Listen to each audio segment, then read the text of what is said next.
Chapter 1. Lavinia's Light. The morning sun painted our caravan in shades of gold and amber as I stepped barefoot onto the dewy grass. My crimson skirt, heavy with embroidered flowers and tiny bells, swished around my ankles as I stretched my arms toward the sky. The copper bangles on my wrists caught the light, sending little rainbows dancing across the painted sides of our wagons. "Lavinia, child, you're up with the larks again," called Grandmother Zara from her perch on the wagon steps. Her weathered hands worked steadily on a piece of intricate beadwork, but her dark eyes were warm with affection. "The morning speaks to me, Grandmother," I said, spinning in a circle until my skirts flared out like a blooming flower. "Can you hear it? It's telling me today will bring something wonderful." Zara chuckled, the sound rich and knowing. "Your optimism could wake the dead, little star." "What does your heart say we'll find in Millbrook?" I closed my eyes and let the wind carry whispers to me. The scent of wildflowers mixed with the familiar aromas of our camp, wood smoke, leather, and the herbs that hung drying from our wagon eaves. "New friends," I said finally.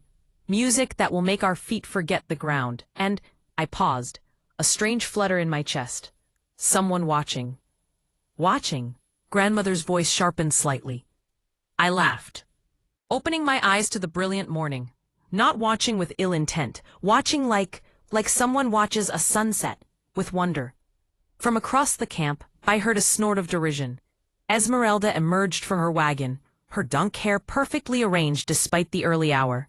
Her dress, though beautiful, seemed to absorb light rather than reflect it, deep purple with silver threads that looked more like chains than decoration. "More of your nonsense predictions, Lavinia," she called out, her voice honeyed but with an edge that could cut glass. "Perhaps you should focus on reality instead of whatever fairy tales dance in your head." I beamed at her, genuinely pleased to see her up so early. "Good morning, Esmeralda. Isn't it a glorious day? I was just telling Grandmother that I feel something magical coming." Esmeralda's jaw tightened almost imperceptibly. Magical, of course. She turned on her heel and stalked toward the cooking fire, her movements sharp and controlled. I frowned slightly. Have I done something to upset her? She seems troubled lately. Grandmother Zara's fingers stilled on her beadwork. "Some people, little star, carry shadows that have nothing to do with the light around them. Don't dim yourself trying to brighten what chooses to remain dark." Before I could ask what she meant, our caravan leader, Uncle Dimitri, clapped his hands loudly. "Come, my family. The road to Millbrook awaits, and the townspeople are expecting our finest entertainment tonight." I felt that familiar thrill race through my veins. Tonight, I would dance under the stars, my feet finding rhythms that seemed to rise from the earth itself. Tonight, strangers would become friends, if only for a few magical hours. As we broke camp, I helped harness the horses, my bare feet finding purchase on the wagon steps as I secured the last of our supplies. The bells on my ankle skirt created a gentle melody with each movement, and I found myself humming along. "Lavinia, ride with me today," called Pavel, one of our younger men. His smile was kind, his eyes hopeful. "I had new songs I'd love to share with you." "That sounds wonderful," I said, accepting his offered hand to climb onto his wagon seat. "I dreamed of new melodies last night. Perhaps they'll match yours." As our caravan rolled along the dusty road toward Millbrook, I let my hair stream behind me like a dark banner. The world was full of possibilities, and my heart sang with the anticipation of what the day might bring. Chapter 2. The Watcher. From my position in the oak tree overlooking the caravan's camp, I had watched her morning ritual with the same fascination that had gripped me for 3 months now. Lavinia moved like liquid sunlight, every gesture unconscious poetry. Even from this distance, I could hear her laughter, a sound that had become more essential to me than my own heartbeat. My name is Marcus, and I am utterly, completely, hopelessly in love with a woman who doesn't know I exist. Well, that's not entirely true. We've met. Several times actually, though each encounter appears coincidental to her. I've become quite skilled at orchestrating chance meetings, arriving at the same market when her caravan stops to trade, happening to be at the inn when they perform, stumbling across her when she wanders off to pick wildflowers. She always greets me with such genuine warmth, such uncomplicated joy, that for those brief moments I almost believe I could simply walk up to her caravan and introduce myself properly. But then reality crashes back. I am the second son of a merchant family, bound by duty and expectation. She is wild freedom and music made flesh. What could I possibly offer her that wouldn't dim that radiant spirit? So I follow, I watch, and I protect. Like now, as I observed Esmeralda's face when Lavinia spun in her morning dance. The hatred there was so pure, so venomous, that it made my blood run cold. Lavinia, blessed innocent that she was, had no idea that her caravan harbored someone who wished her harm. I'd been tracking Esmeralda's subtle sabotages for weeks now. A loosened wagon wheel that would have sent Lavinia tumbling during a performance. I'd tightened it before dawn. Thorns mysteriously scattered along the path where Lavinia liked to walk barefoot. I'd cleared them in the night. A serpent placed in her wagon's flour sack. I'd removed it while the camp slept, taking the bite on my hand that had been meant for her. Esmeralda was clever, I'd give her that. Her attempts always looked like accidents or bad luck. But I'd been watching long enough to see the pattern, to notice how her dark eyes followed Lavinia's every move with calculating malice. As the caravan began to move, I swung down from the tree and jogged to where I'd hidden my horse. Millbrook was a day's ride, and I needed to arrive before them to set up my latest, coincidental encounter. I'd heard tell of a flower festival in the town square, the perfect opportunity to appear at the right moment with a handful of wildflowers, playing the smitten young man who couldn't help but notice the most beautiful dancer in the caravan. Which wasn't even acting, really. I was a smitten young man. I was just one with a dangerous secret and a rival who played with poison. As I rode parallel to the caravan's route, keeping to the tree line, I caught glimpses of Lavinia on Pavel's wagon. She was animated, gesticulating as she spoke, her whole being radiating enthusiasm. Pavel was clearly enchanted, as was every man in the caravan, I'd noticed. But unlike me, they could approach her openly, speak with her daily, bask in her presence without hiding. The jealousy that rose in my throat was bitter as wormwood. But then I saw her stand up on the wagon seat, despite Pavel's protests, and begin to dance even as the wagon swayed and bounced along the rutted road. Our arms moved like branches in a gentle wind, her scarlet skirt flowed like water, and her laughter rang out clear and joyous. She was dancing for the sheer love of movement, for the blue sky and the warm sun, and the simple pleasure of being alive. My jealousy dissolved into something far more dangerous, a tenderness so acute it felt like a physical pain. She was perfect, and she was in danger, and I would die before I let anything happen to her, even if she never knew my name. H2, Chapter 3, Millbrook's Magic. The town of Millbrook spread before us like a patchwork quilt, all thatched roofs and flower boxes blooming with late summer color. The main square bustled with preparations for some sort of festival. Garlands of marigolds and lavender stretched between buildings, and the air hummed with excitement. "See, look," I cried, pointing toward the square as our caravan rolled into town. "They're having a flower festival. Grandmother, surely this is the magic I felt this morning." Grandmother Zara smiled from her seat beside me. I'd switched wagons halfway through the journey, drawn by her stories of the town's history. Perhaps it is, little star. Or perhaps the magic hasn't arrived yet.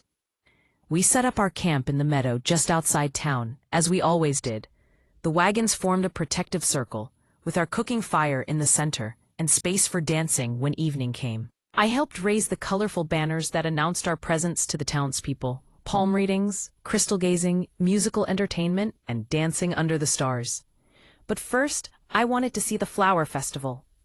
"I'm going to walk through the market," I announced, slipping my feet into soft leather slippers.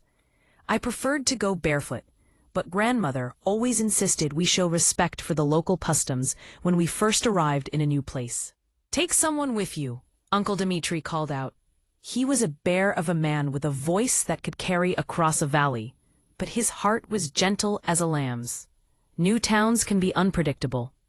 "I'll go," Esmeralda volunteered quickly. Too quickly. Something in her tone made me glance at her, but her expression was perfectly pleasant. "I could use some new ribbons for my hair." "Wonderful." I linked my arm through hers, missing the way her body went rigid at the contact.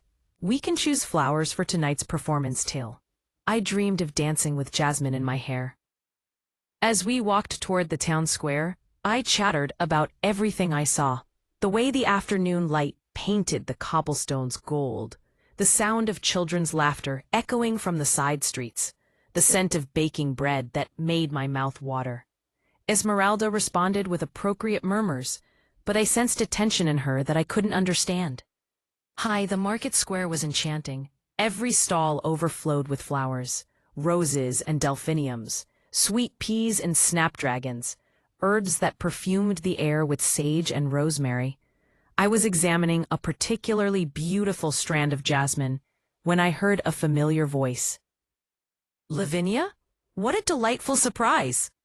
I turned to find Marcus approaching with a bunch of wildflowers in his hands. He was exactly as I remembered, tall and lean, with dark hair that seemed determined to fall across his forehead despite his efforts to smooth it back. His clothes marked him as a merchant's son, well-made but practical, and his smile was warm and genuine. Marcus, I said, genuinely pleased. How wonderful to see you again. Are you visiting Millbrook for the flower festival too? A slight flush colored his cheeks. Actually, yes, I heard about the festivities. These are for... He seemed to gather his courage. These are for you, if you'd accept them. The wildflowers were beautiful. Daisies and cornflowers, Queen Anne's lace and wild roses. But more than their beauty, I was touched by the gesture. They're lovely, I said, accepting the bouquet. Thank you. Beside me, Esmeralda made a small sound, almost like a hiss. When I glanced at her, her face was composed, but her hands were clenched at her sides. Are you feeling well? I asked her. You look pale. I'm fine, she said tightly. Perhaps we should return to camp. The sun is getting hot. But I wasn't ready to leave. The festival was magical, Marcus's company was pleasant, and I felt that familiar pull of connection that told me I was exactly where I needed to be. Actually, Marcus said, I was wondering if you might like to see the old church. It's just up that hill, and they say the view of the valley is spectacular. I could escort you both, if you'd like. My heart leaped at the suggestion. I loved high places, loved the way the world spread out below, like a living map. That sounds perfect. I'd rather stay here, Esmeralda said quickly. My head is beginning to ache. Lavinia, you shouldn't go alone with a stranger. But Marcus isn't a stranger, I protested. We've met several times now, and it's broad daylight, with people all around. What could possibly happen? Marcus's expression was carefully neutral, but I caught something flickering in his eyes. Relief? I understand your friend's concern, he said. Perhaps another time. No, I said, making up my mind. Esmeralda, you go back to camp and rest. I'll be perfectly safe, and I'll return before evening preparations begin. Esmeralda's face went through several expressions too quickly for me to read. Finally, she nodded curtly. Very well, but don't be late. Uncle Dmitri worries. As she walked away, her posture rigid with what I assumed was pain from her headache, I felt a pang of guilt. Perhaps I should have insisted we all return together. But the day was so beautiful, and Marcus's company was so easy and comfortable. Are you certain you don't mind showing me the church? I asked as we began walking up the winding path that led away from the market square. Mind? Marcus laughed, and the sound was warm and rich. Lavinia, I can't think of anything I'd rather do. His sincerity made me smile. There was something about Marcus that felt safe, familiar, as if I'd known him much longer than our few brief encounters suggested. Tell me about yourself, I said as we climbed. Are you from around here? Not exactly. My family trades throughout this region, so I travel quite a bit. He glanced at me sideways. I've been traveling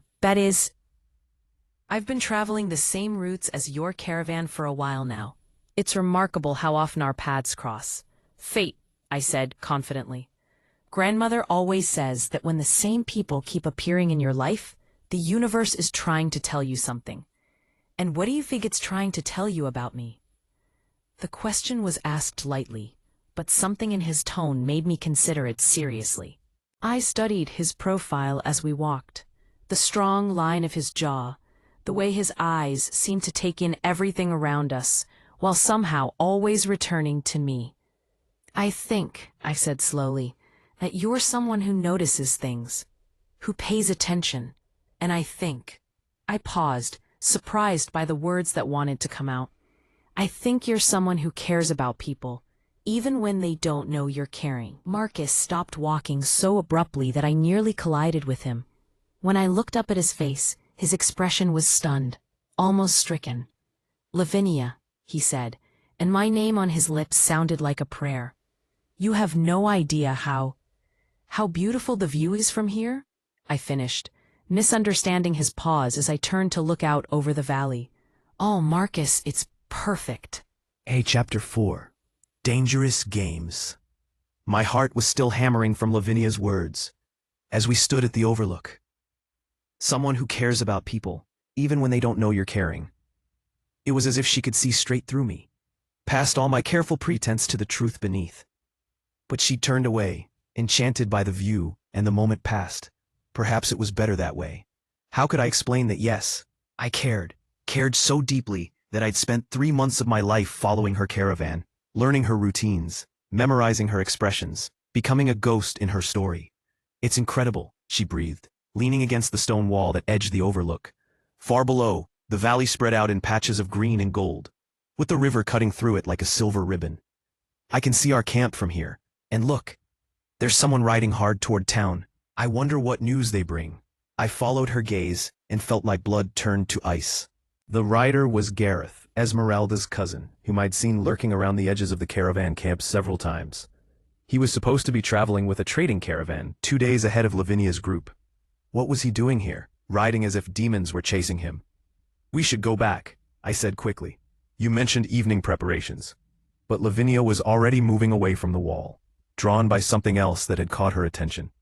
Oh, look at these herbs growing wild. Grandmother would love some of these for her healing work.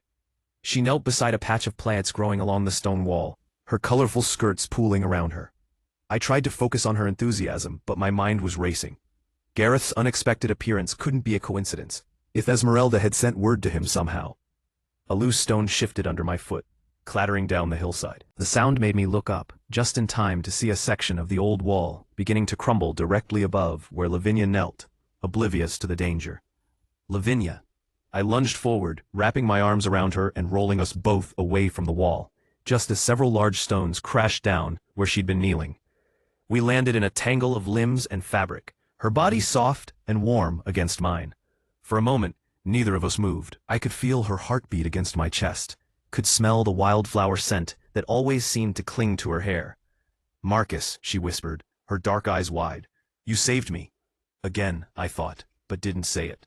Instead, I helped her sit up, my hands lingering longer than they should have on her shoulders, as I checked for injuries. Are you hurt? She shook her head, but I noticed her hands were trembling slightly. Just shaken, those stones. If you hadn't moved when you did, ... But I did, I said firmly. You're safe. She looked at the fallen stones, then back at me, and something shifted in her expression. That was the second time today someone warned me about danger. First Esmeralda saying I shouldn't go alone with a stranger, now this, it's as if. She paused, her brow furrowing. Marcus, do you believe in guardian angels? The question caught me completely off guard. What? Sometimes I feel like someone's watching over me, protecting me. Little things that could have gone wrong but didn't. Obstacles that disappear before I encounter them. She stood up, brushing dirt from her skirts, but her eyes never left my face. Do you think that's foolish? Yes, I wanted to say.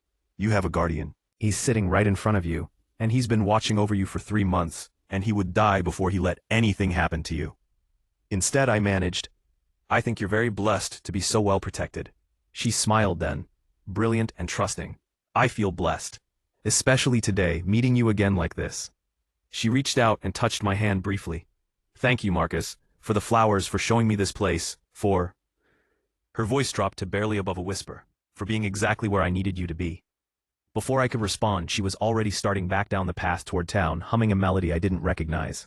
I followed, my mind spinning with the implications of what had just happened. The wall hadn't been as old as it looked. Some of those stones had been recently loosened, and Gareth's arrival in town, combined with Esmeralda's strange insistence on accompanying Lavinia to the market. By the time we reached the town square, I was certain this had been no accident. Someone had tried to hurt Lavinia today, and they'd very nearly succeeded. I should get back to camp, Lavinia said, as we paused at the edge of the market. Tonight's performance is important. First impressions in a new town always are. Of course, I scrambled for a reason to see her again. I'll try to attend, if that's acceptable. I'd love that. she said, and her sincerity made my chest tight. I'll dedicate a dance to my guardian angel. She walked away before I could respond, her colorful skirts swaying with each step. I stood frozen in the market square until she disappeared from sight, her words echoing in my head. I'll dedicate a dance to my guardian angel. If only she knew. H2, Chapter 5, Shadows and Starlight. The sun was setting as I returned to our camp, painting the sky in shades of rose and gold that made my heart sing. Tonight felt special, charged with possibility in a way that made my skin tingle with anticipation. There you are, Uncle Dimitri's voice boomed across the camp. We were beginning to worry. I'm sorry I'm late, I said, hurrying toward the center of our circle where everyone was gathered around the cooking fire. I met Marcus, you remember the young merchant I've mentioned, and he showed me the most beautiful view of the valley. I caught Esmeralda's sharp look, but ignored it, too full of the day's magic to let anything dampen my spirits. Marcus? Asked Pavel, his expression curious. The same Marcus who seems to appear wherever we stop? That's quite a coincidence, added Mikhail, one of our older men, his tone thoughtful. What did you say his family trades in? I realized, with a start, that I didn't actually know. We didn't discuss business, I said. We talked about other things. Grandmother Zara approached with my performance dress draped over her arms, a confection of deep blue silk that seemed to hold captured starlight in its folds. The bodice was embroidered with silver thread and tiny mirrors that would catch the firelight when I danced. And the skirt was cut to flow like water with every movement. Here, little star, she said, let's get you ready for tonight. As I changed in my wagon, I could hear the camp coming alive around me. The musicians were tuning their instruments, the cooking fires were being built up to last through evening, and I could smell the sweet incense that Uncle Dimitri always burned during our performances. But beneath the familiar sounds, I caught fragments of whispered conversation that made me pause. Too many coincidences. So, following us for months, Lavinia is too trusting. Sit downtown. Were they talking about Marcus? The thought sent a chill through me. Marcus had been nothing but kind and respectful. Yes, we'd encountered each other several times, but surely that was just the natural result of traveling. Similar routes? I emerged from my wagon to find Esmeralda waiting for me. Resplendent in a gown of deep green that made her dark hair shine like polished obsidian. You look beautiful, I said sincerely, admiring the intricate beadwork on her bodice. Thank you. Her voice was cooler than usual. Lavinia, I need to speak with you about this Marcus person. Okay, what about him? She glanced around, then drew me slightly away from the others. I've been making inquiries. No one in town knows of a merchant family by that name. And Gareth arrived this afternoon with disturbing news. Gareth? Your cousin? What's he doing here? He's been tracking a dangerous man, someone who's been following our caravan. A man matching Marcus's description. The world seemed to tilt slightly. That's impossible. Marcus is gentle, kind. Lavinia, please listen to me. Esmeralda gripped my shoulders, her fingers digging in almost painfully. Some men are very good at hiding their true nature. You're too innocent, too trusting. You see only good in people, even when they mean you harm. I pulled back from her grip, confused and upset. Why are you saying these things? Marcus saved my life today. There was an accident at the overlook. Stones fell, and he pushed me out of the way. Something flickered in Esmeralda's eyes. Stones fell? How convenient that he was there to rescue you. What's that supposed to mean? Nothing, she said quickly. I worry about you. Promise me you'll be careful tonight. Stay close to the family. Don't go anywhere alone. Before I could respond, Uncle Dimitri's voice rang out across the camp. Come, my children! The townspeople are gathering. Tonight we share our magic with Millbrook. The performance space we'd created just outside our camp was already filling with curious townspeople. Lanterns hung from posts driven into the ground, creating pools of warm light that would dance with shadows as we moved. The musicians had arranged themselves to one side, their instruments gleaming in the firelight. I scanned the growing crowd and felt my heart lift when I spotted Marcus near the back, partially hidden by the shadow of a large oak tree. He'd come, just as he'd said he would. But as I watched, I noticed something odd. His attention wasn't focused on the performance space like everyone else's. Instead, his eyes seemed to be constantly moving, scanning the crowd, alert in a way that reminded me of a guard dog watching for threats. Maybe Esmeralda is right to be concerned, I thought with a stab of uncertainty. Maybe I don't really know Marcus at all. Uncle Dimitri stepped into the center of the performance space, his arms spread wide in welcome. Good people of Millbrook, tonight we share with you the ancient arts of our people. Music to stir your souls, stories to fire your imagination, and dances that speak the language of the heart itself. The crowd murmured appreciatively as our musicians began to play, a haunting melody that seemed to rise from the earth itself.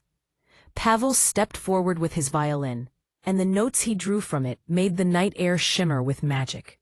One by one, our performers took the stage. Grandmother Zira told fortunes for beguiling young women and serious-faced merchants.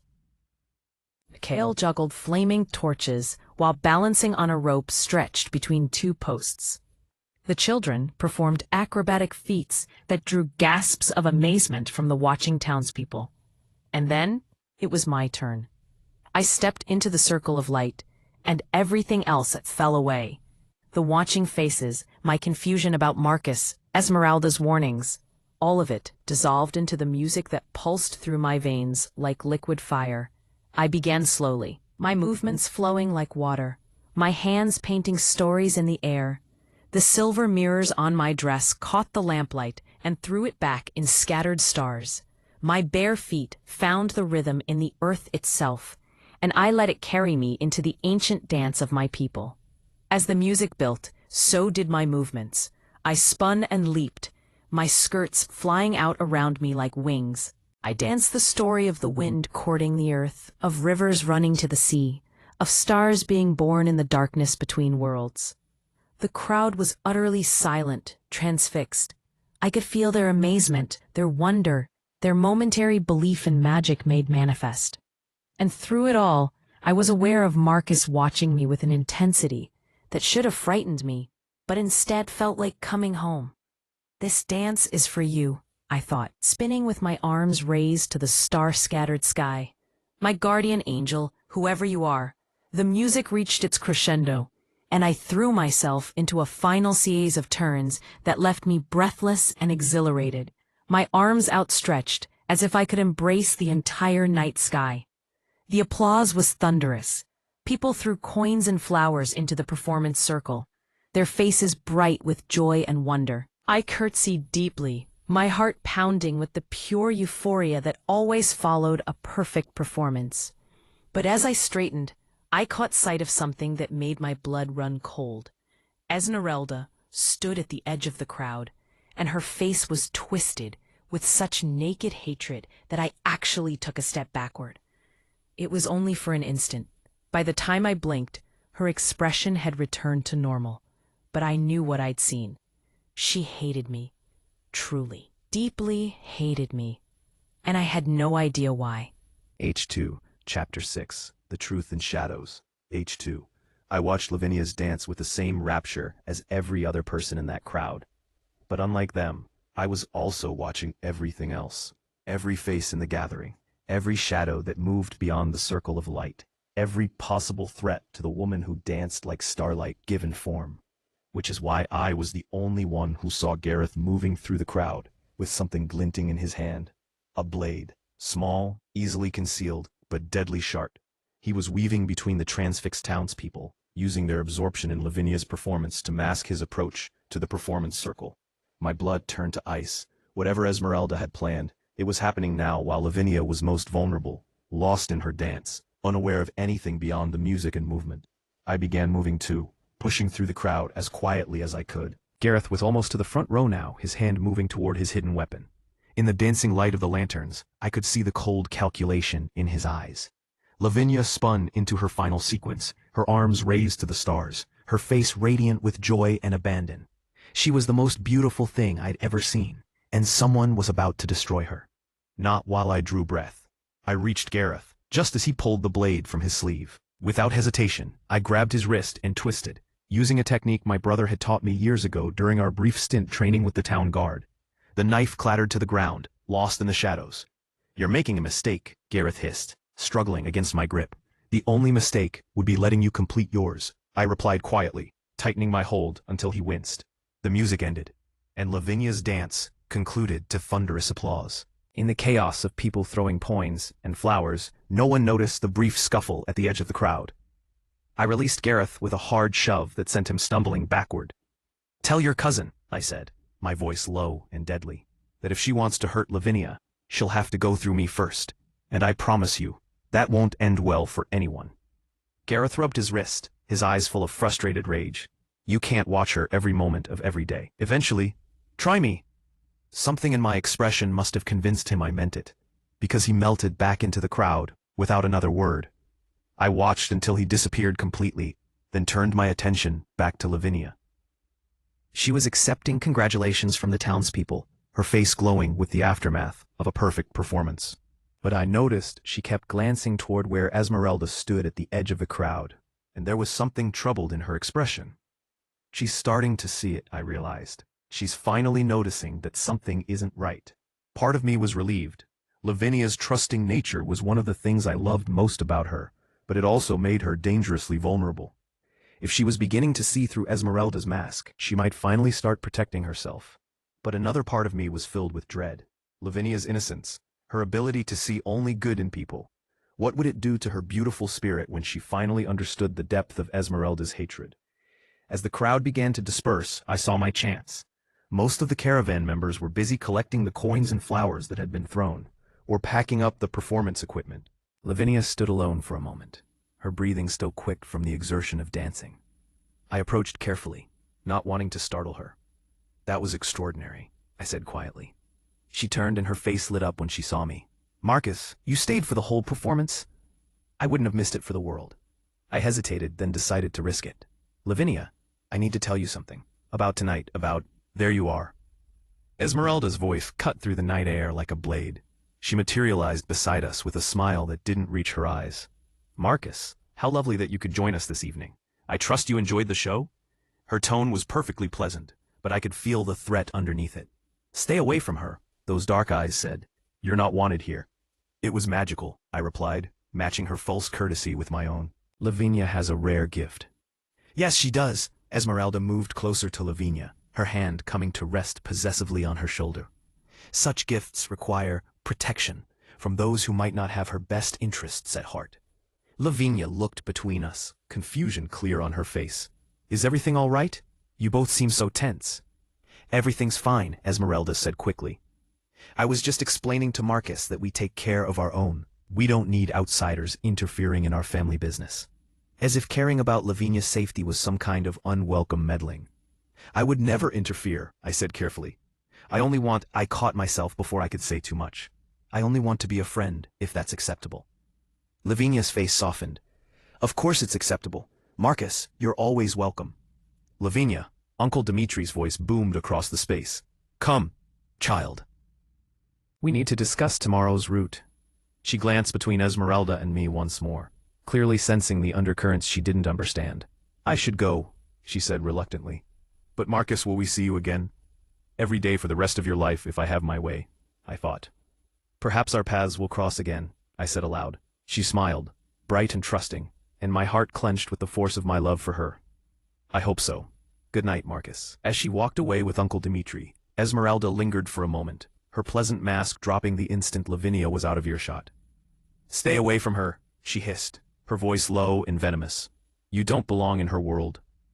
"And you do?" I countered. "Someone who wishes her harm?" Her eyes flashed dangerously. "I would never harm Lavinia. I protect her from people like you, strangers who follow young women across the countryside with unknown intentions. My intentions are to keep her safe. Can you say the same?"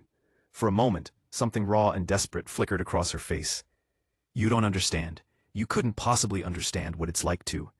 She stopped herself, her expression hardening again. "Just stay away, Marcus. That's not a request." She stalked away, leaving me alone in the shadows as the lanterns were extinguished one by one. but her words echoed in my mind.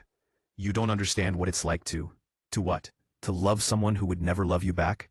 To want something you could never have? Perhaps Esmeralda and I weren't so different after all. Perhaps we both loved Lavinia in our own way. The difference was that I wanted her to be happy, even if it wasn't with me. And Esmeralda wanted to possess her or destroy her trying. H2, Chapter 7, Unraveling Threads. The next morning dawned gray and overcast, matching my troubled mood. I'd barely slept, my mind spinning with fragments of the previous evening. Esmeralda's hatred, Marcus's intensity, and the strange feeling that everyone around me was keeping secrets. I was braiding wildflowers into my hair when Grandmother Zara approached my wagon, her weathered face creased with concern. "Little Star," she said softly, "we need to talk." I set down my flowers and gave her my full attention. Grandmother rarely spoke without purpose, and her tone suggested this was important. "It's about Esmeralda," she continued, settling herself on the wagon steps beside me. "And about the young man who's been following us." My heart skipped. "You know about Marcus?" "Child, I've been reading signs and portents since before you were born. A young man doesn't appear at every town we visit by coincidence." Her dark eyes studied my face. "The question is, what are his intentions?" I think he's kind," I said slowly. "Yesterday, when we were at the overlook, some stones fell from an old wall. He pushed me out of the way without thinking about his own safety." Grandmother's expression sharpened. "Stones fell? That's the second accident you've had in recent weeks. Remember the serpent in your flour sack? That was just bad luck." "Was it?" She reached into her pocket and pulled out something that made my blood run cold. It was a small cloth bag, the kind used for herbs, but this one reeked of something foul and poisonous. "I found this hidden beneath your wagon this morning. Someone put it there during the night." I stared at the bag, my mind struggling to process what she was telling me. Someone is trying to hurt me? But why? I haven't done anything to anyone.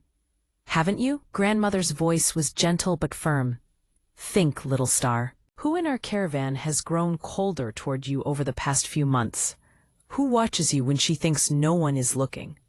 Who always volunteers to accompany you when you leave camp?" The truth hit me like a physical blow. Esmeralda. The name came out as barely a whisper. "I've been watching her, child. Watching and waiting, hoping I was wrong. But last night, when you danced," Grandmother shook her head sadly. "I saw her face. The hatred there was so pure, it made my blood run cold. I felt sick. But why? What have I ever done to make her hate me so much?" "Sometimes, little star, people hate us not for what we've done, but for what we represent. You are everything she wishes she could be. Loved, admired, free in your own spirit. That kind of envy can poison a soul." Tears stung my eyes. I thought of all the times I'd tried to include Esmeralda, all the compliments I'd given her, all the genuine affection I'd felt. Had she been planning to hurt me even then? "What do I do?" I asked, my voice small and lost. "First, you accept that your young man has been protecting you all this time. Marcus, you said his name was?" When I nodded, she continued, "He's been your guardian angel, little star. The serpent in your flour sack, the loose wagon wheel that would have sent you tumbling during a performance. The thorns scattered on your walking path. Someone removed all those threats before you encountered them." "Marcus?" My heart began to race. "But how could he know?" "Because he's been watching, following, learning your habits, and staying close enough to help when you need it." Grandmother's eyes twinkled with something that might have been approval. "That boy loves you with a devotion that would be frightening if his heart weren't so pure." I thought of all our chance encounters, the way Marcus always seemed to appear exactly when I needed him most, the intensity in his eyes when he looked at me. "He's been following the caravan for months, hasn't he?" "Since we left Blackwater Ridge, from what I can tell. That's when the accidents started, and when they started being prevented." A mixture of emotions swirled through me, gratitude, wonder, and something else I was afraid to name. He saved my life yesterday, and I didn't even realize it wasn't the first time. The question now, grandmother said seriously, is what we do about Esmeralda. Her hatred has grown beyond reason. She's enlisted her cousin Gareth to help her, and I fear they won't stop until... Until what? But even as I asked, I knew the answer. They wouldn't stop until I was gone. One way or another, a chill ran down my spine as I remembered Esmeralda's insistence on accompanying me to the market, her strange behavior at the Overlook, her warnings about Marcus. Had she been planning something even then? I need to find Marcus, I said, standing up so quickly that the wildflowers scattered from my hair. I need to thank him, and I need to... Lavinia? Esmeralda's voice called from across the camp. Where are you, dear? Uncle Dimitri wants to speak with both of us about tonight's performance. Grandmother and I exchanged a look. Be careful, little star, she whispered. Now that you know the truth, you're in more danger than ever. Desperate people do desperate things. I nodded, trying to compose my expression as Esmeralda approached. She looked beautiful, as always, her dark hair gleaming in the morning light, her smile warm and friendly. If I hadn't just learned the truth, I never would have suspected the poison beneath that lovely facade. There you are, she said brightly. I've been looking everywhere for you. Uncle Dimitri has some wonderful news about tonight's performance, and he wants us both to hear it. Of course, I managed, hoping my voice sounded normal. Lead the way. As we walked toward Uncle Dimitri's wagon, Esmeralda chatted about the previous night's success, about the coins we'd collected and the praise from the townspeople. She seemed genuinely happy, genuinely excited about our good fortune. How can she seem so normal? I wondered. How can someone who wants to hurt me be so good at pretending to care? Oh, and Lavinia, she said as we reached Uncle Dimitri's wagon. I wanted to apologize for last night. I know I seemed tense around that Marcus fellow, but I worry about you. You're so trusting, and there are dangerous people in the world. The irony of her words made me want to laugh or cry. Instead, I just nodded. I understand your concern. Good. I'm glad you're not angry with me. Her smile was radiant, and for just a moment, I caught a glimpse of what she might have been if envy hadn't poisoned her heart. You know I only want what's best for you. No, I thought sadly. You want what's best for you, and apparently, that means I have to disappear. But I smiled back at her and said, I know, thank you for caring about me. The lie tasted bitter on my tongue, but it was necessary. Until I could figure out what to do, I had to pretend everything was normal. I had to keep playing the role of innocent, trusting Lavinia who suspected nothing. Even though inside, my heart was breaking with the knowledge that someone I'd considered family wanted to destroy me. I'd been pacing the forest floor for hours, my horse grazing peacefully nearby while I wrestled with an impossible decision. Last night's confrontation with Gareth had made one thing crystal clear. Esmeralda was escalating. The attempts on Lavinia's life were becoming bolder, more direct. I couldn't protect her from the shadows anymore. She needed to know the truth. But how could I explain 3 months of deception? How could I tell her that every chance encounter had been carefully orchestrated, that I'd been watching her sleep, learning her routines, becoming intimately familiar with every aspect of her life without her knowledge or consent? She would think me a madman, or worse, a predator. The sound of voices nearby made me freeze.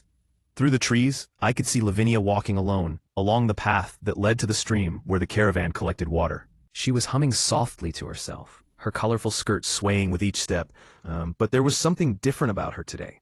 A tension in her shoulders, a wariness in the way she glanced around. She knows, I realized. Someone has finally told her the truth about Esmeralda. Relief flooded through me, followed immediately by a new fear. If Lavinia was aware of the danger, she was in more peril than ever. Cornered animals were the most vicious, and Esmeralda would not take kindly to having her mask stripped away. I was about to step out of the trees and reveal myself, when I heard other footsteps on the path. Esmeralda appeared, moving with the silent grace of a hunting cat. In her hand, glinting in the dappled sunlight, was a small knife. My blood turned to ice. This was it. the final confrontation. With Lavinia alone and vulnerable, away from the protection of the caravan, Esmeralda had decided to end things permanently. I began moving through the forest, keeping parallel to the path, close enough to act but hidden from view. Every step had to be silent, every movement calculated. One sound, one snapped twig, and Esmeralda might panic and strike before I could intervene. "Lavinia?" Esmeralda called out, her voice honey-sweet. "Wait for me, dear. I thought we could collect water together." Lavinia stopped and turned, and even from my concealed position, I could see the change in her expression. Gone was the open, trusting smile I'd come to love. In its place was something guarded, careful. "Of course," Lavinia replied, but her voice lacked its usual warmth. "Though I'm perfectly capable of carrying water by myself." "I know you are. I just thought it would be nice to have some time alone together. We haven't talked properly in days." Esmeralda moved closer and I saw her hand shift to better conceal the knife. "You seemed upset this morning. Distant." "Did I? I hadn't noticed." The coolness in Lavinia's tone was so unlike her that it might as well have been a shout. She knew. She absolutely knew. Esmeralda must have heard it too, because her pleasant mask began to slip. "Lavinia, what's wrong? You're acting so strangely." "Am I?" Lavinia bent to fill her water bucket from the stream, but I noticed she kept her body angled so she could see Esmeralda clearly. "Perhaps I'm just tired. It's been an eventful few days." "Yes, it has, especially with that Marcus person lurking around." Esmeralda's voice hardened slightly. "I hope you're not developing feelings for him. That would be unfortunate." Lavinia straightened slowly, the full bucket in her hands. "Unfortunate for whom?" "For you, of course." "Men like that? Men who follow young women around the countryside? They're dangerous. They take what they want and disappear, leaving broken hearts and ruined reputations behind. And how would you know what Marcus wants?" The question was asked quietly, but there was steel underneath it. Esmeralda's composure cracked visibly. "I know because I've seen his kind before. I know because I—" She stopped herself, breathing hard. "Because I care about you, Lavinia, more than you'll ever know." "Do you?" Lavinia set down the water bucket and faced Esmeralda fully. "Do you really care about me, Esmeralda? Because lately, I've been wondering if you might care about me a little too much, in all the wrong ways." The words hung in the air between them, like a challenge. Esmeralda went very still, her hand tightening on the concealed knife. "What are you saying?" she whispered. "I'm saying that someone has been trying to hurt me. Someone who knows my routines, who has access to my wagon, who's always nearby when accidents happen." Lavinia's voice was steady, but I could hear the pain underneath it. "I'm saying that I found the poison herbs hidden beneath my wagon this morning." Esmeralda's face went white, then flushed red with rage. "You think How dare you accuse me of—" "I'm not accusing, I'm stating facts." Lavinia took a step backward, closer to the stream. "The question is, why? What have I ever done to make you hate me so much?" And there it was, the moment I'd been dreading. Esmeralda's carefully constructed facade finally shattered completely, and all the poison that had been festering in her heart came pouring out. "What have you done?" She laughed, a sound sharp enough to cut glass. "You exist, Lavinia. That's what you've done. You exist and everyone loves you for it." She pulled the knife into view, holding it with practiced ease. "Do you know what it's like to live in your shadow? To watch everyone fawn over your innocence, your sweetness, your precious dancing? To see men's eyes light up when you enter a room, while they look right through me?" Lavinia backed up another step, her face filled with genuine sorrow. "Esmeralda, I never meant." "Of course you never meant. That's what makes it so much worse." Esmeralda advanced, the knife gleaming in her grip. "You don't even try. And yet everyone adores you. Uncle Dmitri calls you his little star. Grandmother Zara treats you like a beloved granddaughter. The townspeople throw flowers at your feet. And now you have that Marcus boy following you around like a lovesick puppy. If you wanted those things, I did want them. I wanted them so desperately that it felt like dying every day I didn't have them." And then I realized the truth. Her eyes were wild now, filled with a madness that had been building for months. "I can't have them while you're alive. No one will ever see me, really see me, as long as you're there being perfect and beautiful and beloved." She raised the knife, and I knew I was out of time. I burst from the trees like an avenging spirit, covering the distance between us in 3 long strides. Esmeralda spun toward me, startled, and I saw her eyes widen with recognition. "You," she breathed. "I should have known you'd be lurking nearby." "Step away from her," I said, my voice deadly calm. "Now. Or what? You'll stop me?" She laughed again, that same brittle sound. You can't watch her every moment forever, Marcus. Eventually you'll slip up, and when I do, it won't matter, because she'll know to protect herself from you. I moved closer, keeping myself between Esmeralda and Lavinia. The game is over. She knows what you are now. Esmeralda's gaze flicked to Lavinia, and whatever she saw there made her face crumple with despair. You really do know, don't you? You can see it now. How much I hate you. Yes, Lavinia said softly.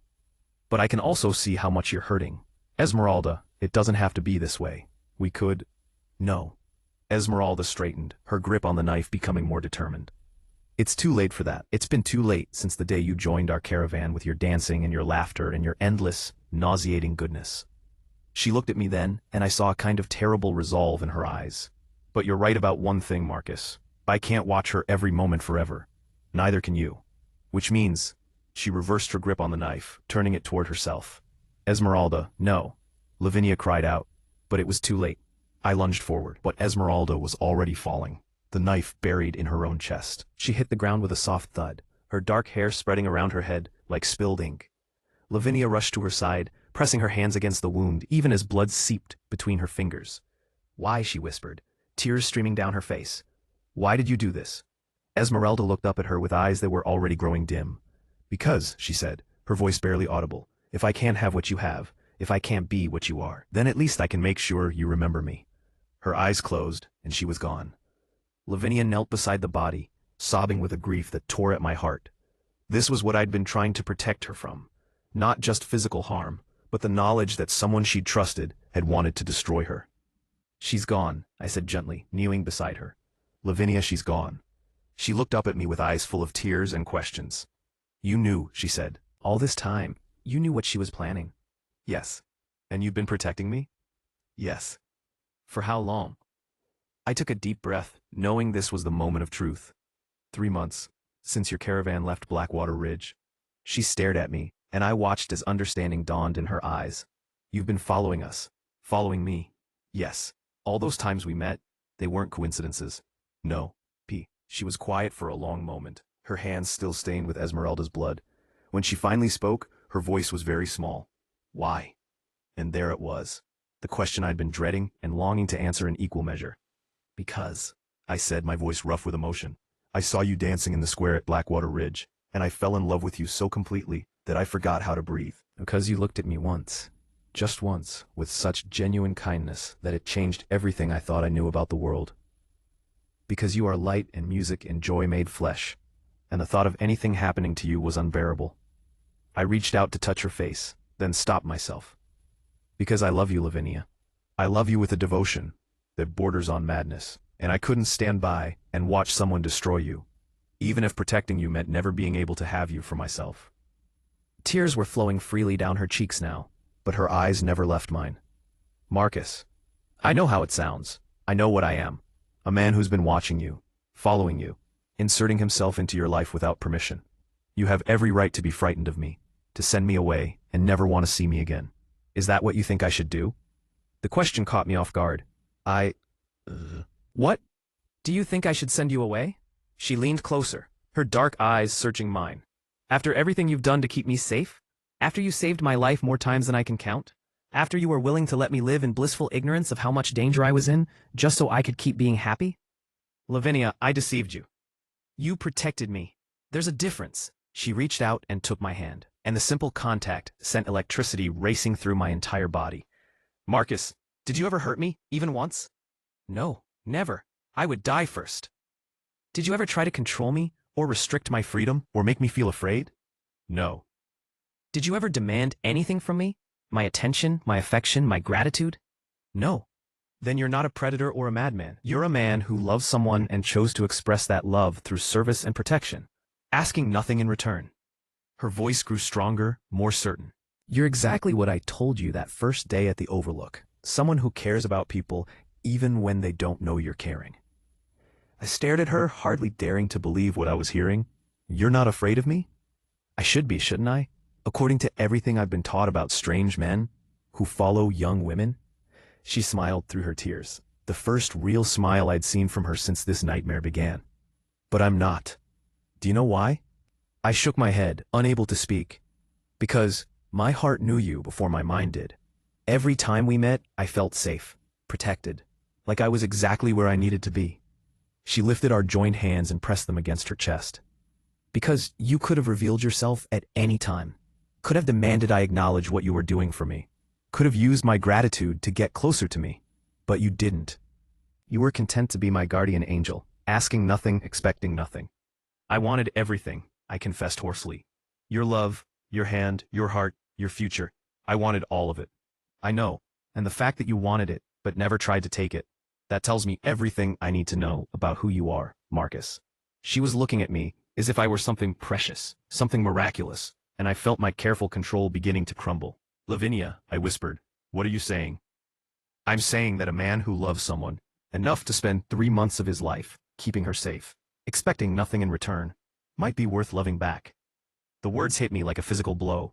You could love me? I think I already do. Her confession was barely audible, but it rang in my ears like church bells. I think I've been falling in love with my guardian angel for weeks now, without even knowing his name. I couldn't help myself anymore. I cupped her face in my hands, marveling at the softness of her skin, the trust in her eyes. Say it again. I love you, Marcus, my mysterious, devoted, impossible guardian angel. I love you. I kissed her then, there beside the stream where Esmeralda's body lay cooling in the afternoon sun. I kissed her with 3 months of longing, with relief and gratitude and a love so fierce it threatened to consume us both. When we finally broke apart, both breathing hard, she rested her forehead against mine. What happens now? She asked. Now, I said, we go back to your caravan and tell them what happened here. We mourn Esmeralda, despite everything, because she was family to you once. And then, I paused, hardly daring to voice my deepest hope. And then, if you'll have me, I stop following your caravan from the shadows. I ask Uncle Dmitri for permission to court you properly. I learn to dance so I can partner you in the circles. I become part of your world, instead of watching it from the outside. Her smile was radiant, chasing away the last shadows of the nightmare we'd just lived through. Yes, to all of that. But first, she stood up, pulling me with her. First, we need to take care of this. She gestured to Esmeralda's body, and I saw the pain that flickered across her face. Even after everything, she mourned the loss of someone who had once been dear to her. Are you all right? I asked gently. I will be, with time, and with you beside me. She squeezed my hand. Come on, my guardian angel. Let's go home. And as we walked back toward the caravan camp together, no longer hunter and prey, no longer watcher and watched, but simply two people who had found love in the midst of darkness, I knew that every moment of the last 3 months had been worth it. Because now, finally, I could love her in the light. 6 months later. The wedding celebration had been going on for 3 days and showed no signs of slowing down. Our combined caravans, mine and Marcus's merchant family, had joined forces after our marriage, created a small traveling city that brought joy wherever we stopped.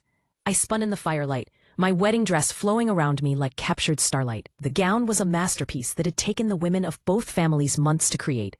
White silk embroidered with silver threads and tiny mirrors, with a skirt that flared into a perfect circle when I danced. Marcus had commissioned matching jewelry from the finest craftsmen we'd encountered in our travels.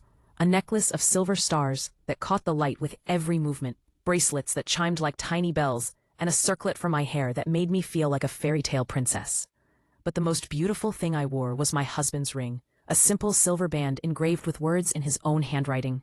My dancing star, my heart, my home. Marcus stood at the edge of the performance circle, his eyes never leaving me as I moved to the music.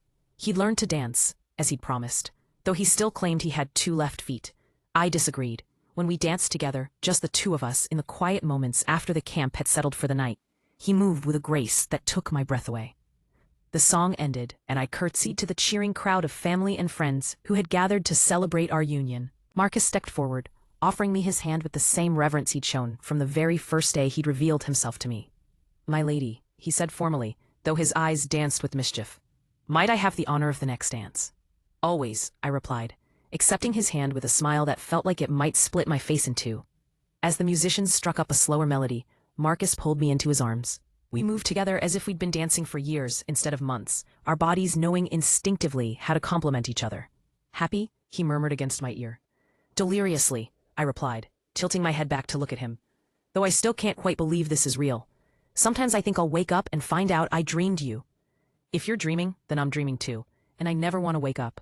He spun me out and back into his arms. And I laughed with the pure joy of it all.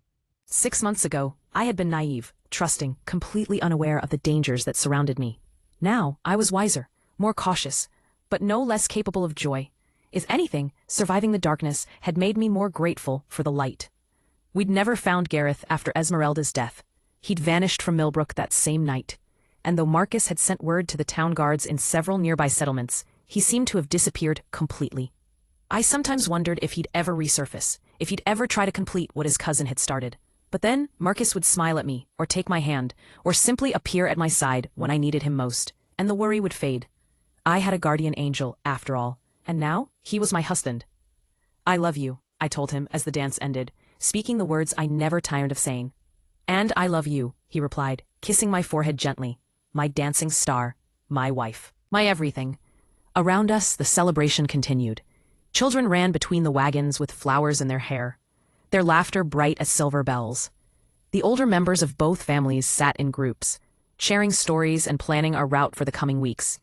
Musicians played, couples danced, and the air was sweet with the scent of honeyed wine and roasting meat. But for me, the only thing that mattered was the man whose arms surrounded me, whose love had transformed from shadow into light. We had found each other against all odds, survived betrayal and hatred, and the kind of love that sought to possess rather than cherish. And now we had forever to dance together under the stars. As Marcus led me away from the performance circle toward our wagon, I still thrilled at the thought.